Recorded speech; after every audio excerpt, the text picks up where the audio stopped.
Good morning. Well, I'll tell you, I was sharing with Lawrence and a few of the other members of the church what a wonderful worship structure you have here. I'll tell you, I belong in a church in San Juan Capistrano, California, with about 250 people, and we have about 5 people that lead the worship, and I'll tell you, they're all off key, and I can't complain because I'm worse than them, but boy, I'll tell you, what a difference. And John was fabulous last night, wasn't he? He was just, wow, what a powerful speaker. He's a tough act to follow, but certainly his message is something I felt for actually a long period of time about getting into that personal, close relationship with Christ. And it's funny, when you get busy, you have a tendency to let things get in your way and fog things up, but that personal one-on-one time is so critical to meditate in prayer and spend time with him. Anyways, I'd like to thank you, Dr. Lawrence Kennedy, and you, Eddie Mitchell, for inviting me to be part of the conference. I hope to have some very substantive material for you today that will help you as pastors. I tailor-made it towards pastors. I do speak across the country to primarily secular groups, and I occasionally get the opportunity to talk with my Christian brothers and sisters. And talking specifically to pastors, you're my heroes. We're kind of the people in the background that help support the pastor. But you're the ones that are on the firing line really doing God's work, and I'm so appreciative for people like you in God's kingdom. I thought it'd be appropriate maybe just to take a few minutes, because some of you are not familiar with me and have not heard me speak before, tell you a little bit about my background and my company, and give you a little bit short testimony of how God has led me to the point where I'm now working in this capacity of my own form of ministry. But let me just share with you that I am the founder of Select Portfolio Management, which is a registered investment advisory firm in Newport Beach. I founded it 26 years ago. After completing my MBA, I went into private practice, and I starved like most professionals first couple years, and God blessed me with my first couple clients. And then over the next several years, God really showered his blessings upon our firm, and we developed into a national firm now with over 15,000 clients in 41 states. So he's really been overly abundant and gracious to us. And as a team, I'm very fortunate the key members of my team are all Christians. They weren't Christians when they came into our firm, but they are now. And so we're very blessed to have the key members of our team love the Lord and want to serve him. I do want to clarify, though, that until about several years ago, our practice was 99% secular. And we have transitioned over the last several years to volunteer work in the nonprofit entity, where now about a third of my time is devoted to volunteer work to help nonprofit entities. And if you'd have told me several years ago, after you hear my testimony, that I'd be doing this right now, it just completely blows me away. And I think when you hear the testimony, which I'll try and keep very short because I want to give you a lot of material on retirement planning, hopefully you'll see what God can do in the least of us. Anyway, the background really begins with a young boy born in Detroit to a father that was a struggling second-generation Italian that didn't work in the big three. He worked in small little factories and then had to work 2 jobs just to put food on the table. And had a tremendous amount of respect and admiration for my father. He was a hard worker, but unfortunately he was an absentee father and had to support the family, did not believe in letting my mother work. So at the age of 5, I started my first business venture, and it was kind of look back on it, and I realized that God had his hand on me, the plan to what I would be doing now, but I decided that if I didn't work, we wouldn't eat sometimes a couple days in a row because my dad did not believe in us stealing or asking for welfare. So basically, at the age of 5, I got my little red wagon, and my father would go to the fruit market and buy fruit, and I developed a neighborhood route of people that would buy produce from me. And it was basically Tony's red wagon of fruit, and I had some very loyal customers, and pretty soon after about 9 months to a year, I was making more money than my father, working in the factory all week. And I used that money to help him support our family. And then, of course, as that wasn't enough, I decided I wanted to go to the paper route and developed a paper route that started with 10 customers and then developed the largest paper route in the Detroit News route in the area at the age of 10 and realized that that wasn't enough. And then God led me into the grocery industry, where I started at the age of 15 and basically worked my way until I realized in my high school years that if I didn't get a college education, I was going to be stuck in a socioeconomic class that I didn't want to be in. And so even though I accepted Christ at the age of 20 in a Bible study, in an underground Bible study of a Roman Catholic church, I realized that at that point that I really wanted to change that class structure. I did not want my children to not have the nicer amenities of life, and unfortunately, the bad part of my story starts then, and that is that I was obsessed in becoming wealthy, which is a very destructive motivation and goal. And this part of my story I'm very ashamed of, I want you to know, but I think it's important to see what God can do in a person's life. So even though I was born again and saved, and I have no excuse, I put God in a lower position in my life. And the position was that I wanted a relationship with you, Lord, but I didn't want you to get in my way. I was going to become a multimillionaire. So I had it mapped out. I got my MBA, and then I started in the area that I had a passion for, which was in the area of financial services.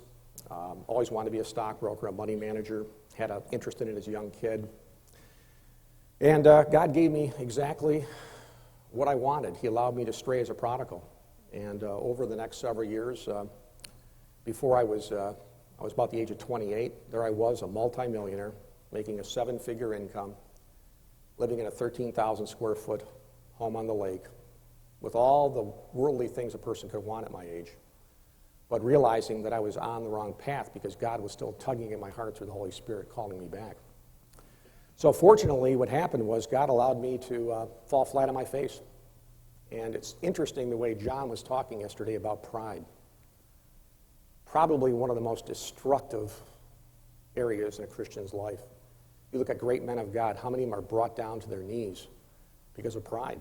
Pride sets in, and of course before the fall comes pride, and I was no different than the typical person that everybody was telling me how good I was at what I did. I actually believed that I was the best in the business at what I did, which by the way was not true, but I didn't know that.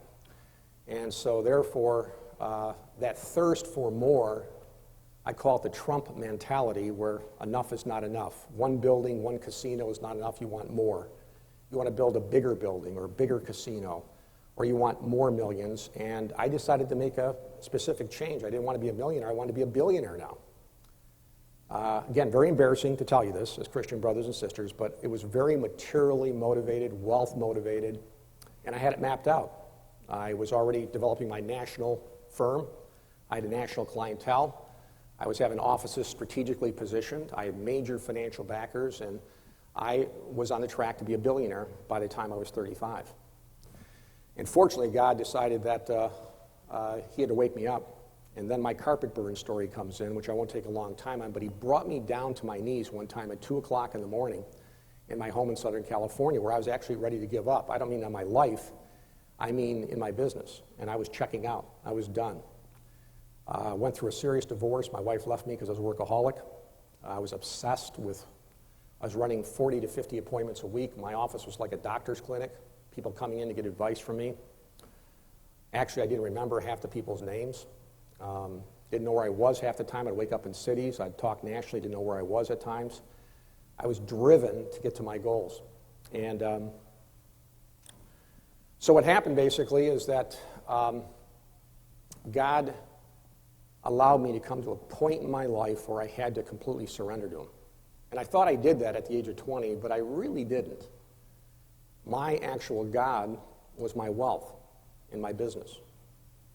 And God allowed me to come to the position in my life where I was so torn up, both physically, emotionally, and spiritually, that he made it very clear to me that I'm a jealous God, and if you want to be my servant, you have to surrender me completely. So I did, and I said, Lord, where are we going? I mean, I thought I was leaving the business. Maybe I was going into real estate, maybe I was going into computers, maybe I was going into ministry. It was kind of a relief off my back. I was literally going to close shop that very morning, and then he did something miraculously that morning. He resolved a serious conflict in my business that had to be divine intervention. And rather than going into detail, the fact is that he not only took me at that point from the bottom of the barrel, the bottom of the pit, He raised me up to where he more than doubled my practice in the next few years. But he did something else. Along the path, he allowed me to go to a conference where, I said this before, I think the speaker was Randy Alcorn. And I love to give him credit, but in case it wasn't, the speaker basically said, imagine you're in a room by yourself, and you close the door behind you. In the room is only a table. And imagine you could take everything you own, 100% of it, and put it on that table. For me, that would be my portfolios, my corporations, my assets, my real estate, everything. And then open the door back up and invite Jesus Christ and say, Master, it's all yours. Not 10, 20, 30%. Everything on the table. Well, I have to tell you, that didn't set with me very well, because in my history, you see, I was considered to be poor, and I realize that's a relative term, but based on the economic classes in America, I was pretty poor. I mean, I wasn't ghetto, but I was certainly, when you don't eat a couple days, you're kind of at the poor end of the scale. And then he allowed me to become wealthy. Then he allowed me to get it all taken away. And then he more than doubled it, allowed me to become wealthy again. And now what was he telling me? That I had to give it all back. And so I did the one thing you should never do. I started to negotiate with God. And came out of the short end of the stick, but not really. I came out of the right end of the stick that he knew, and that was that, Lord, I'll be willing to give you more than I'm giving you financially. And so my negotiation started at about 30 to 40%, because I was already above the 10. And the answer was an emphatic no. And then it got up to 50 to 60, and it was no. And then I started questioning the Lord, why would you want maybe 80 or 90 when you own it all anyway? And the bottom line is, you could sweep the universe with your hands. You don't need my little amount of cash and money, my small amount of millions. And the answer was, again, you fail to recognize it's all mine anyway. I own every single bit of it. You're only here for a temporary time to be my money manager. Just like you're a money manager for clients, you're a money manager for me. I've entrusted you with these blessings. You were supposed to be a steward. I own it all. And this thing about giving 10% or 20% and I own the balance is not the way it works. Well, I realized that I was now in the realm of where I was going to have to make a major change and shift in my life. Truly trust in the Lord, because what if I lived long enough and I ran out of my wealth? Maybe I'd come knocking on Lawrence's door one day and saying, I'm out of money, Lawrence. I need a dinner. So to me, that security blanket of being wealthy, not that I didn't have a generous desire to give, it was my security blanket. But if I truly trusted Christ, I wouldn't worry about how much money I had. So I had to tell my wife this, and I thought she'd think I'm on some kind of a spiritual trip. Well, I told her this about 30 days after the conference that she was at, and lo and behold, God was working on her heart too. So it was a very easy transition for us, and we decided from that point on we're going to live the second chapter of our life where we would become a financial resource for God's kingdom. And it's interesting because the goal didn't change. I still wanted to be the billionaire, but I now want to raise the billion for the kingdom. So the $1 billion mark, the number was right. It's not the number, it's the desire intention. And so I decided to convert from earthly to eternal assets, take the balance sheet that looks so good here in the world's eyes, and to convert it into an into an eternal situation in God's kingdom. Now that's a nice thing to say, but action speaks louder than words, so I implemented various different strategies. I radically analyzed the ministries that I've been giving to, my foundation, and we pre-qualified them more. We did due diligence. We changed. We did hands-on analysis, and we strategically became better stewards, I think. We substantially increased our giving to the point where sometimes I didn't want to give because I looked at strategic times where I could make more money. Like when the markets had a dip, I'd be salivating at prices of stocks and going, well, Lord, can you wait 30 days? I can buy that and turn it in 30 days, give you more. The answer was no, write the check now. All right, so I had to retrain my thinking that my ministry now was the ministry of giving.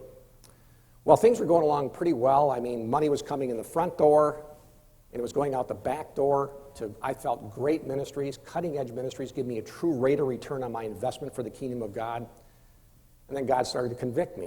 And the answer was, why won't you deal with Christians? Why will you not deal with your own brothers and sisters, my own children? And my answer was very simple. Lord, well, you know why. Because they'll judge me. They'll think I have a direct line with you on the stock market. They'll think I can earn extraordinary returns because I'm divinely appointed, I'm anointed.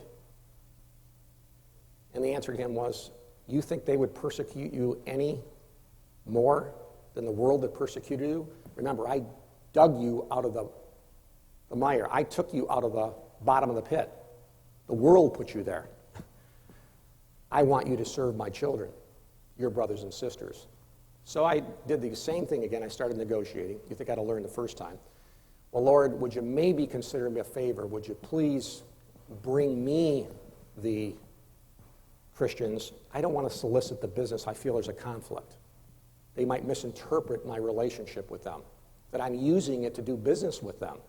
Let me just work with the secular market. I'll take the money from them and I'll give it to your kingdom. I'll help the ministries. Isn't that okay? And again, the answer was no. But the answer was not no on bringing me the Christians to work with. And shortly after that, not even 30 days after I asked the Lord for that, I asked for just one more thing. I said, can I do it for free? Can I work as a volunteer? And about 30 days after that, one of the largest ministries in the world contacted me to help them, advise them for their donor base. And they have over 750,000 donors worldwide. I was totally unqualified. I never worked with ministries. I was actually anti-Christian prior to that, like a Paul. I deliberately did not want to work with Christians. Why me? But they wanted a third-party firm that they felt was technically qualified to work with their donors. And after substantial amount of interviews, it narrowed it down from 15 down to 10, then down to 5, then down to 2, and they selected my firm. And I realized this had to be a God thing. It had nothing to do with me, just like what John was saying yesterday. It was truly God's hand on it. Well, after that came several major ministries, including this ministry. And I'm privileged to be able to work for free and volunteer my time to help Christians and ministries in the area of planning. Because God has taken that secular knowledge that I acquired over all those years, and now he's transformed it into something I now can use for my brothers and sisters in Christ. So I'm able to help them in an area that is extremely neglected, because I'm going to cover some things that relate to you as pastors,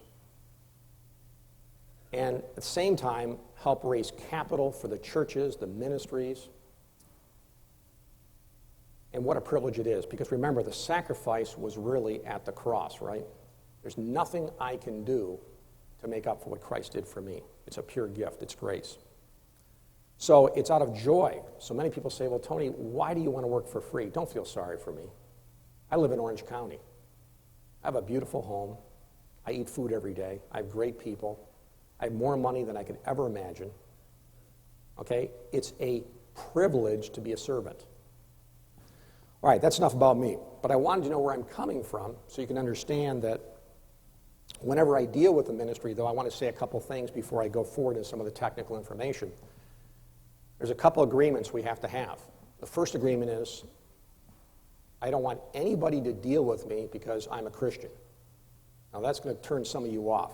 It might even to the point where you might turn me out completely, but let me finish. I have to first pass the test of technical competency. My firm does. If you had an atheist and you had me, and the atheist was more competent, I want you to work with the atheist on your investments you're planning. The minimum standard is I have to be past the technical test. You shouldn't deal with a Christian because they're a Christian alone. That could be one of the reasons, but the first reason is they have to be qualified in their area of profession. But remember, you can be a Christian and still be technically qualified. So let's not discriminate against each other, right? I know many people say, oh, I wouldn't deal with a Christian like I was. That's wrong. There are many extremely competent Christian professionals. Now, naturally, having the Christian knowledge, the biblical understanding, which I'm going to share some things on stewardship, is essential to really do total planning. that the secular advisor doesn't have. So I think the combination of the two is an enormous advantage. But first you have to pass the technical test. The second thing is, I don't want you to feel sorry for me because I'm doing it for free. And don't think I'm just a volunteer that won't take any interest. If I work for a client, I have to pretend like they're my best paying client, whether they're paying or not.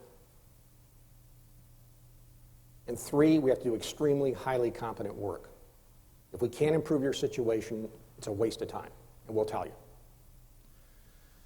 Okay, now let's go forward into an area called retirement planning for pastors. I have a burden for this area, have had it for many years, because I know the statistics. The statistics are that less than 15% of Americans are happy with their retirement. That means 85 to maybe 87%, different studies reveal different numbers, are completely dissatisfied at retirement. The most prosperous country in the world, bar none. People work sometimes 40 hours a week, 50 hours a week, 30, 40, 50 years of life, and they wind up in a dismal situation in retirement. And even a sadder statistic is pastors. Less than 8% of pastors are happy with their retirement. That means 92% wind up like the 85% in the secular markets. Social Security may not be around in its form. Some of you don't even have Social Security, you've opted out. The question then is, why these statistics? Because 97% of people, secular or Christian, do not have a plan. That's one reason. There's other reasons for pastors. Let me cover 5 reasons why you are typically not good at retirement planning. One is, you're not supposed to be in it for the money, right? Okay? I mean, you couldn't be in it for the money. I mean, give me a break. Some of you could be running corporations, getting stock options, 401ks, massive incomes. You have to be doing it because you have a passion and commitment to serve the Lord. And I know you're underpaid. Because I've been negotiating for many pastors over the last several years with boards as to why are they underpaying the pastor, why do they have no benefits? Would they come to work for a company that did that to them? Or would they be on the line striking? So the first thing is you feel inhibited to talk about it because it makes you look like you're in it for the money. The second reason is you have a lack of interest. Your passion is not in this area. Your passion is in serving the Lord. You're typically terrible business people. You're almost as bad as doctors. I have over 1,000 doctors as clients. I can't even tell you the things they do with money. It's embarrassing. The first thing they usually do with me in the first hour is they apologize to me for all the things they did in the past before they met me. They want to explain why their portfolio is down 80%, why they have stocks worth nothing, why they pay too much in taxes. It's because they think they are so smart and so knowledgeable, they're as good as in the area of business as they are in being the doctor. And you're not good at this because you're good at being the pastor. You're not good at being the financial advisor. The second reason is you have a lack of time. Let me guess. You come home from a hard day, you look at your spouse and say, gee, honey, let's do 3 hours of portfolio analysis tonight. Or let's do some tax planning tonight. You know what? Let's do some retirement planning. The kids are yanking at you got calls from your flock. You barely have enough hours in the day to devote to your family, let alone to do planning. You also lack knowledge. I find it a strength to know my weaknesses. Why don't I repair cars? I can't even open the hood. All right? And that's not being humble. When God passed out the brains on mechanics, somehow I got passed by. That's why I hired the mechanic. Why do I have a gardener? Because I would kill all my plants and lawn. All right? You have to realize your strengths and weaknesses. Why is it you think you can do things that you're not good at. So you have to be a specialist in this area. And then the final thing is you lack expert direction or advice. Why? There's a sad reality in our industry. You know what that is? We sometimes do the same amount of work for a wealthy client that we do for a not-so-wealthy client. But guess what? The wealthy client pays us 10 to 20 times more. So why would we work for the small client? We can work for the wealthy client, make 20 times more money, and do the same amount of work. So if we're in it only for the money, you typically are not good prospects for us. So what happens is you get neglected. And maybe you have a broker, you might have an insurance agent, and they're not bad people. But I have to tell you something. If someone wants to invest with me $2,000 in a mutual fund, by the time I get done talking with them, I'm negative based on my hourly rate. Value, that is. I don't want to sound arrogant. I'm just telling you it's a pure fact. If I manage their portfolio, my reporting is more costly than what I charge them to manage the fund. So what happens? The masses get neglected. And I'm going to share with you strategies on how you will not be neglected if you implement the principles that I'm going to talk about today. So let's review them. You're not in it for the money. You have a lack of interest. You have a lack of time. You have a lack of knowledge, and you have a lack of technical expertise, direction from an expert. What is a plan? What does it mean to have a retirement plan? I call it the financial roadmap, the financial independence destination, where you wake up one morning and you look at your spouse and you say, you know, honey, we don't have to work ever again. We have enough money to live on our assets. We can go be missionaries. We can travel. We don't have to worry about raising capital. What's the hardest part for people in the ministry? Raising capital.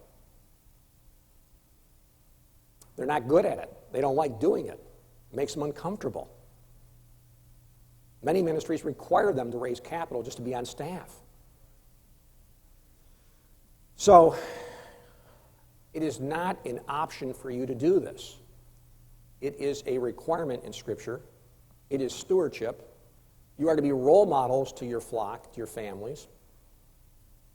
So then why is it you're so abysmal at the early retirement planning? It's because of the reasons I said. So what can we do as a solution?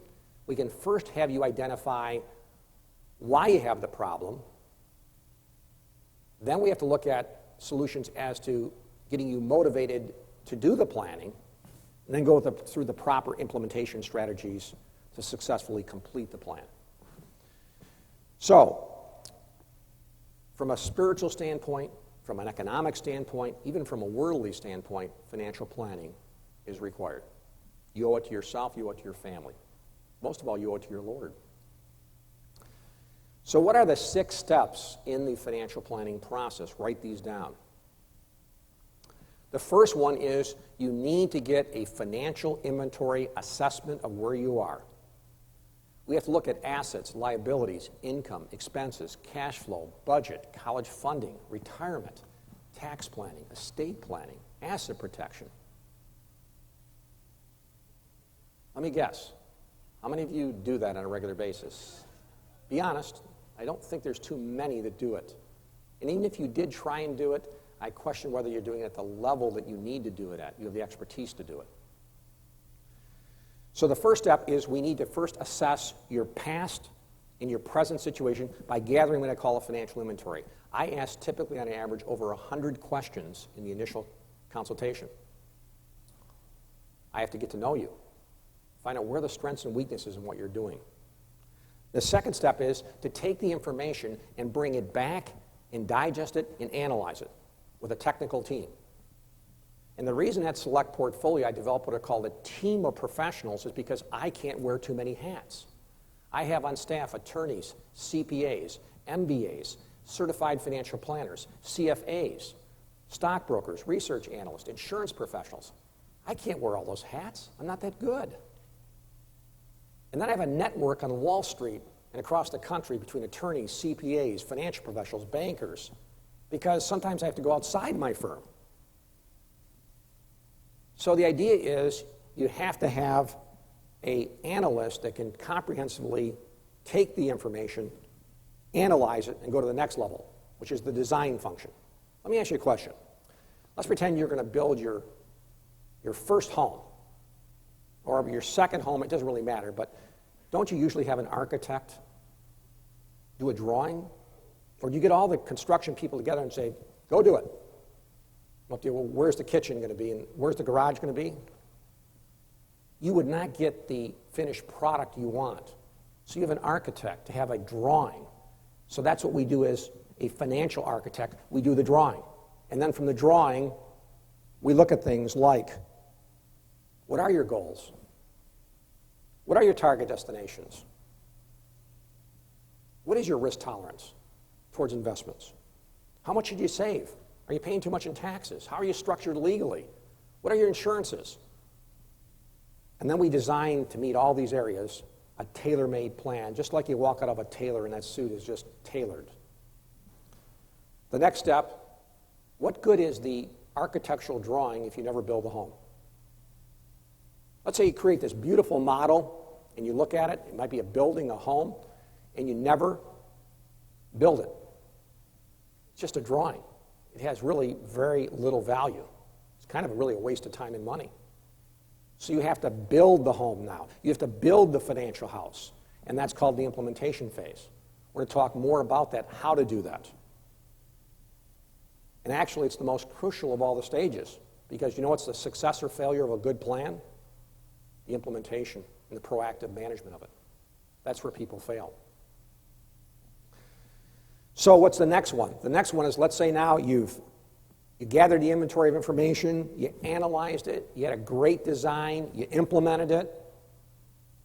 Things change. Tax laws change. Estate planning laws change. Your personal circumstances change. The markets change. You have to have a proactive system of monitoring the plan to make sure you're modifying any changes and you're meeting your target destinations and goals. It's a business plan, only it's a financial business plan. And then finally, you have to have a good service team. Nothing is more frustrating when you buy the car and they treat you like they give you the royal red carpet treatment. And as soon as something goes wrong with the car, you take it to the service department, what happens? Who are you? Oh, you're one of our customers? Wait in line. Do this. And that could be even when you go to the grocery store or you go into a retail shop to a car. Nothing is more disheartening than when you don't have a good team of professionals servicing you. What does that mean? It means good communication. It means good reporting. It means good updates.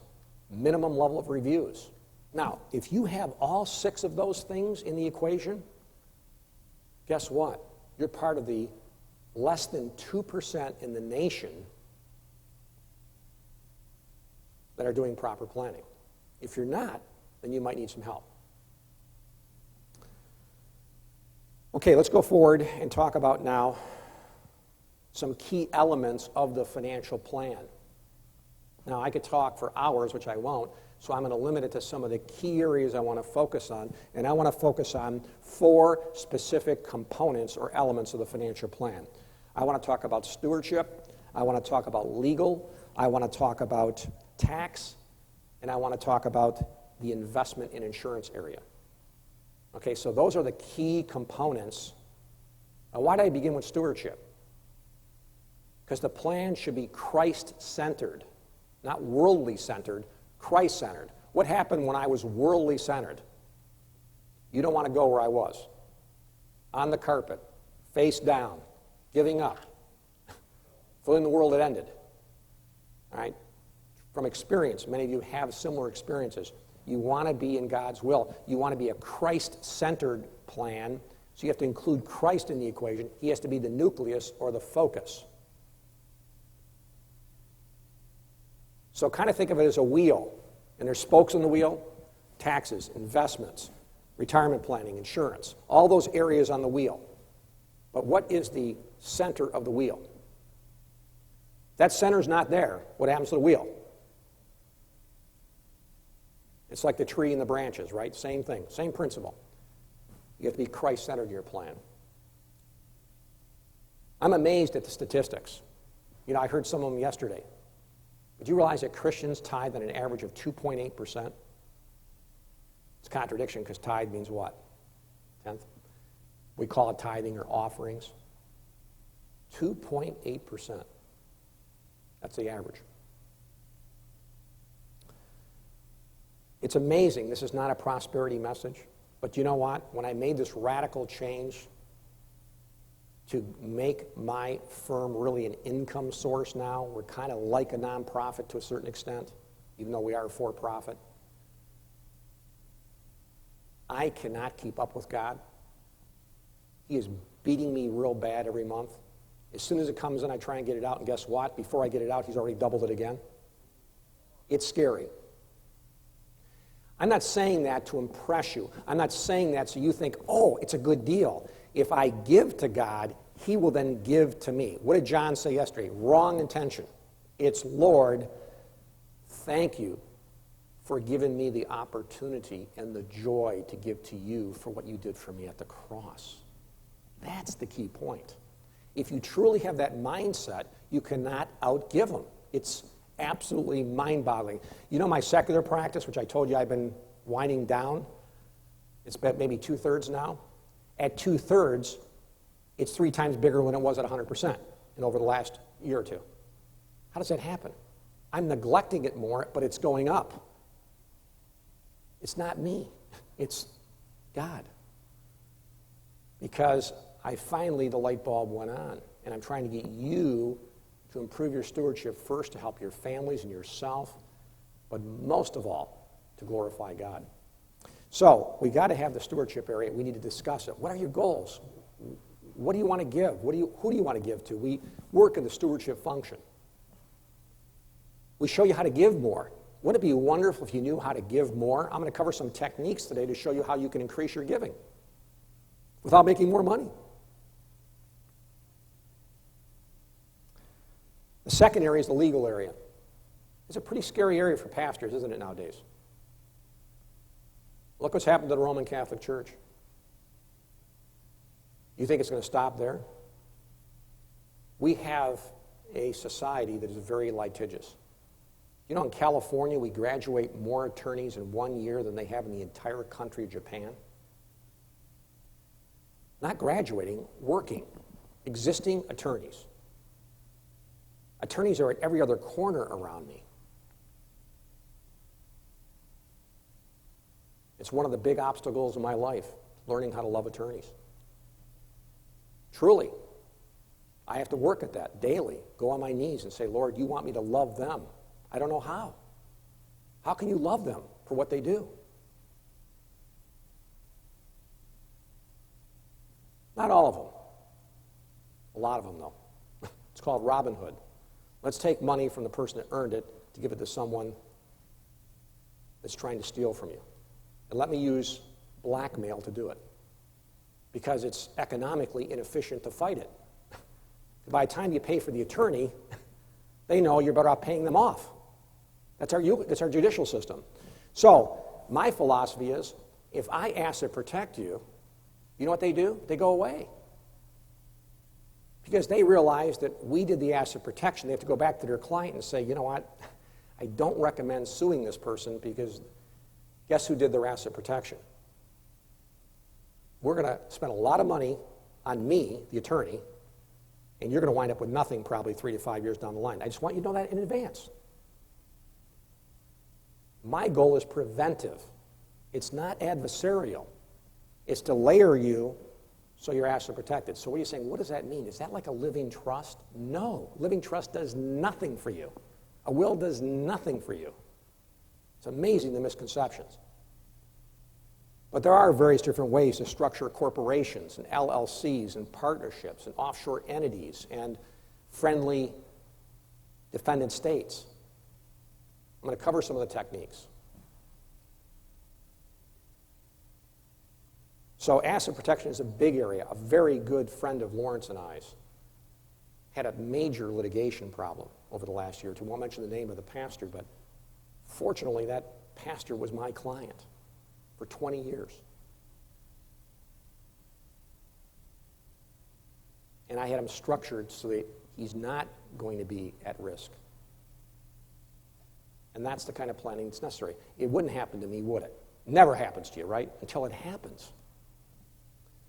So what are some of the things you need? Well, you need to do the basic things. You need to have a will. You need to have a living trust in most situations. You need to have an irrevocable life insurance trust. You know, most of you have your life insurance going into your estate. The government's going to take half of it.